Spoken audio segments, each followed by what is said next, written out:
Hello students, welcome to the online classes. My name is Nidhi Dikshit. Today we will continue with the chapter number 6, that is life processes. In the previous class we have studied about the digestive system and the various organs and the glands which are involved in the process of digestion. Digestive system was the system that converted complex food material into the simpler ones. And we have also studied about the functions of the alimentary canal, which were ingestion, digestion, absorption, assimilation, and excretion. We have studied all these things in the previous class. In today's class, we will study about the glands which are involved in the digestion process. We have covered salivary glands and the gastric glands in the previous class. In today's class, we will be studying about the pancreatic gland and the liver and the juices secreted by them, which helps in the process of digestion.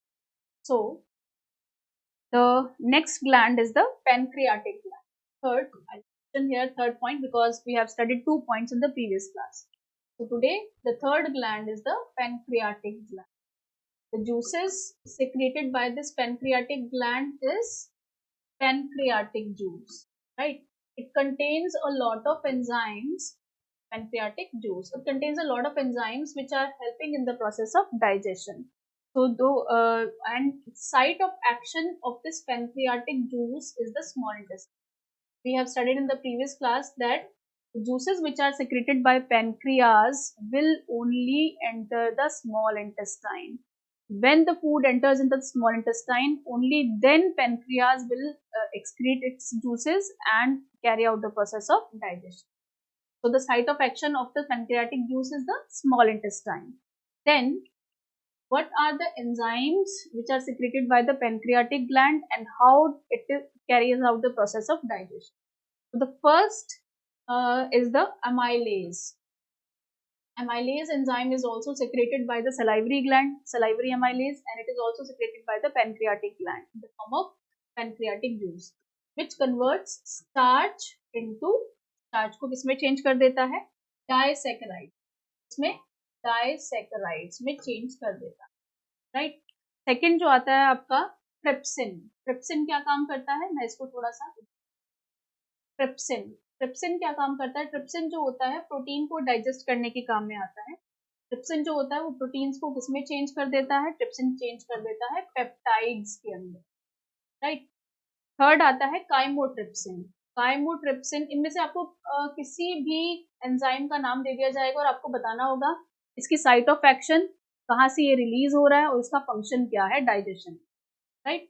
तो chymotrypsin का क्या role होता है? Chymotrypsin जो होता है वो proteins को किसमें चेंज कर देते हैं? प्रोटीन्स को चेंज कर देते हैं पेप्टाइड्स. तो ट्रिप्सिन और काइमोट्रिप्सिन दोनों ही प्रोटीन्स को पेप्टाइड्स के अंदर चेंज करते हैं. देन कार्बोक्सीपेप्टाइडेज होता है, पैनक्रियाटिक लाइपेज होता है. पैनक्रियाटिक लाइपेज क्या काम करता है? पैनक्रियाटिक लाइपेज, अब जहां पे वर्ड लाइपेज आता है ना, दैट मीन्स कि वो लिपिड्स का या फैट्स का डाइजेशन करता है. तो पैनक्रियाटिक लाइपेज क्या काम करता है? वो फैट्स को, पैनक्रियाटिक लाइपेज क्या काम करेगा? वो फैट्स को किसमें चेंज कर देता है? वो फैट्स को चेंज करता है triglycerides and diglycerides. Triglycerides and diglycerides में उसको चेंज कर देता है, राइट?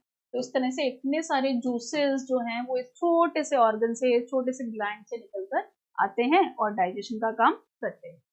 तो ये था पैनक्रियाटिक ग्लैंड जहां पर डाइजेशन जो है एक्टिविटी कैरी आउट हुई. अब स्मॉल इंटेस्टाइन से भी कुछ इंटेस्टाइनल जूसेस निकलते हैं. तो ये तो ग्लैंड्स थे, ठीक है, जो हमने पढ़े इसके अंदर. अब हम पढ़ेंगे इंटेस्टाइनल जो स्मॉल इंटेस्टाइन होती है उसमें कौन कौन से जूस प्रेजेंट होते हैं और वो किस तरह से डाइजेशन में हेल्प करते हैं. तो यहाँ पर हम लिखेंगे स्मॉल इंटेस्टाइन. स्मॉल इंटेस्टाइन एक ग्लैंड नहीं है, स्मॉल इंटेस्टाइन एक ग्लैंड नहीं है, लेकिन वहाँ पर डाइजेशन एक्टिविटी कैरी आउट होती है और वहाँ पर इंटेस्टाइन्स प्रेजेंट होते हैं, इसलिए हम इसको यहाँ पर मेंशन कर रही हूँ. तो small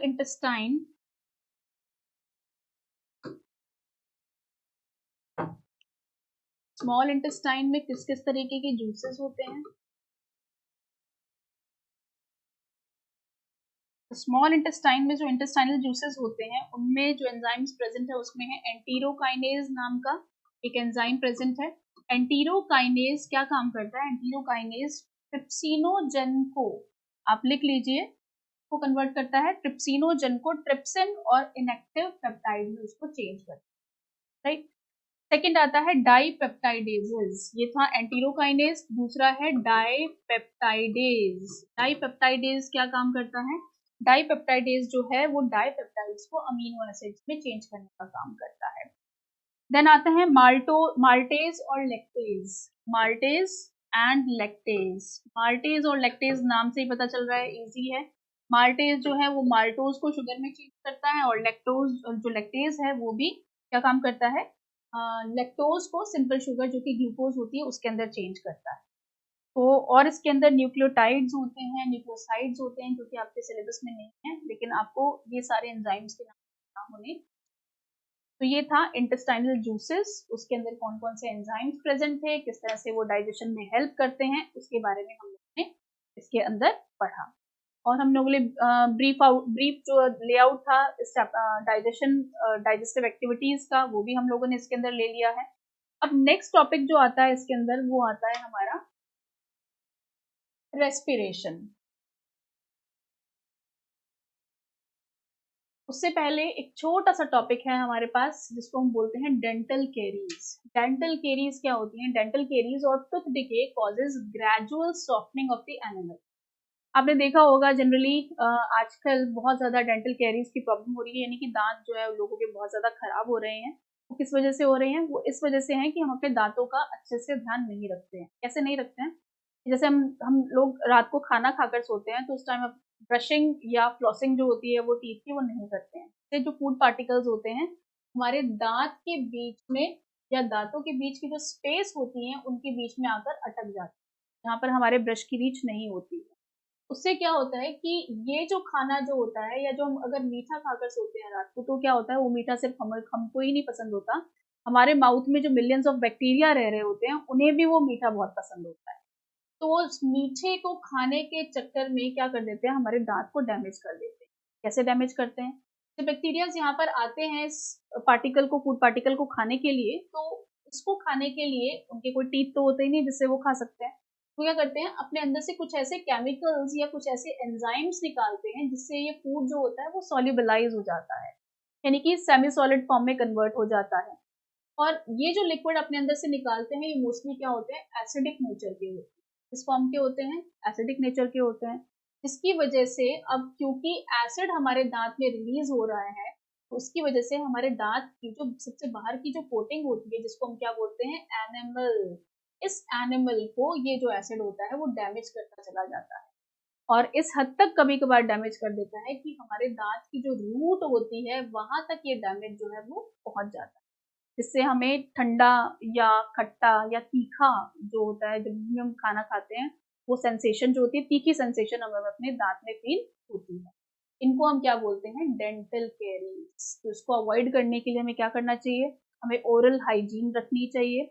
we should brush our teeth twice a day and we should use floss also. Flossing भी करनी चाहिए जो कि एक धागे के फॉर्म में आता है, इसे हमें यूज करके हमें अपने ओरल हाइजीन रखनी चाहिए, और जिससे हमें डेंटल केरीज जो है वो भी नहीं।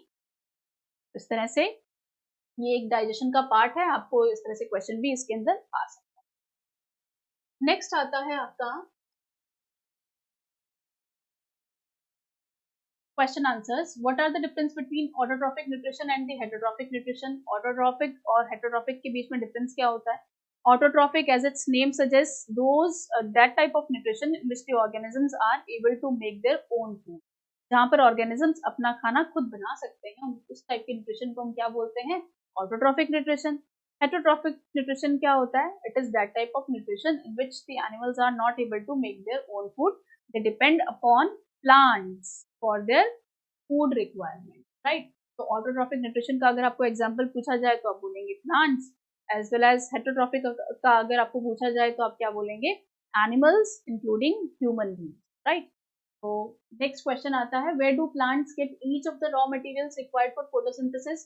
प्लांट्स को फोटोसिंथेसिस करने के लिए रॉ मटेरियल की रिक्वायरमेंट जो होती है वो कहाँ कहाँ से मिलती है? तो रॉ मटेरियल जो होता है वो होता है कार्बन डाइऑक्साइड जो कि प्लांट लेता है एयर से, वाटर जो कि लेता है सॉइल से, सनलाइट जो होती है उसको एटमॉस्फेयर से मिलती है, और लास्ट रिक्वायरमेंट होती है क्लोरोफिल, जो कि उसकी खुद की लीव्स के अंदर प्रेजेंट होती है। नेक्स्ट क्वेश्चन है, what is the role of acid in our stomach. हमने पढ़ा था डाइजेस्टिव सिस्टम में कि hydrochloric acid is present in our stomach. What is the role of that acid? So there were two roles of that acid.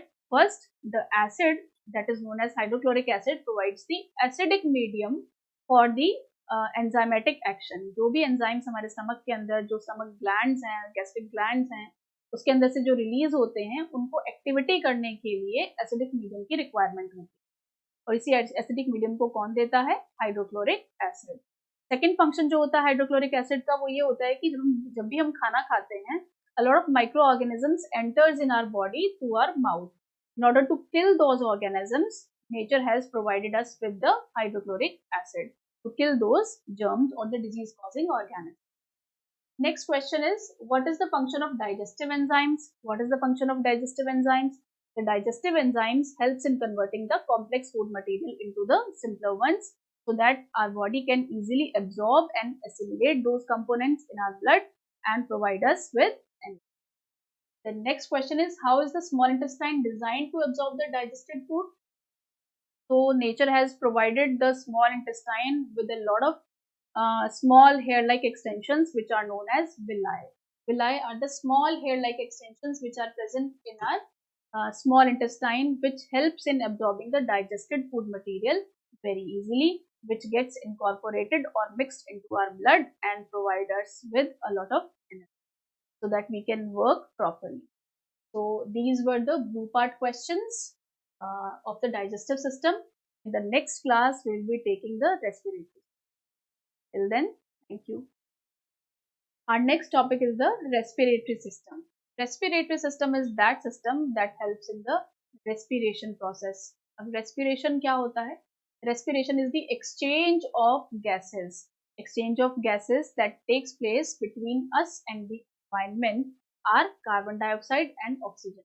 जो gases हम लोग exchange करते हैं atmosphere के साथ, that is carbon dioxide and oxygen. We take up carbon dioxide from the atmosphere and we take up oxygen from the atmosphere and release carbon dioxide. This released carbon dioxide is in turn taken up by the plants, which releases oxygen for us. So this complete cycle, the exchange of oxygen and carbon dioxide takes place between atmosphere and us, and it helps in the sustenance of the life of human beings on the surface of the earth. Right? So respiration को लोग जो है basically उसको breathing के साथ भी confuse करते हैं. तो breathing is another term and respiration is the another term. Breathing means taking in oxygen and giving out carbon dioxide. That is breathing. But respiration is completely opposite to the breathing. Respiration is the process of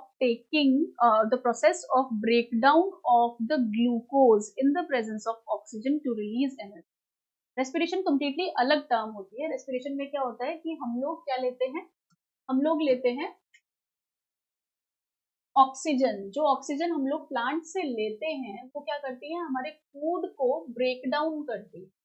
food जो कि हमारा glucose की form में present है उसको break down करके form में change कर देती है. यहाँ से रिलीज होता है कार्बन डाइऑक्साइड प्लस थोड़ा सा वाटर वेपर रिलीज होता है, और यहाँ से रिलीज होती है एनर्जी.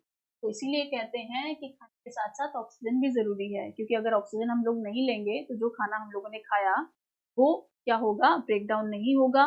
ब्रेक डाउन नहीं होगा तो हमें एनर्जी भी नहीं. तो ब्रीदिंग और respiration they are totally opposite, right, but they are often clubbed together, right. तो एक सिंपल एक्टिविटी है ये प्रूव करने के लिए कि the gas which we exhale out is the carbon dioxide. कैसे आप प्रूव करेंगे? तो आप क्या करेंगे? एक टेस्ट ट्यूब लेंगे जिसमें आप लाइम वाटर लेंगे, राइट, और उसके अंदर से आप पिचकारी से या अपने माउथ से एयर को इसके अंदर बबल आउट करेंगे. तो जैसे ही आप बबल आउट करेंगे तो lime water will turn milky. अगर लाइम वाटर मिल्की हो जाता है, दैट मीन्स कि वहां पर जो गैस यहाँ पर आई है that is carbon dioxide, right. और अगर एयर मिल्की नहीं होती है तो दैट मीन्स वहां पर कार्बन डाइऑक्साइड नहीं प्रेजेंट है. अच्छा, बता सकते हैं कि यहाँ पर कार्बन डाइऑक्साइड की प्रेजेंस में जो व्हाइट कलर आया है, ये जो मिल्की कलर आया है वो क्यों आया है? वो आया है कैल्शियम कार्बोनेट की फॉर्मेशन, राइट। इसको हम केमिस्ट्री के अंदर पढ़ेंगे।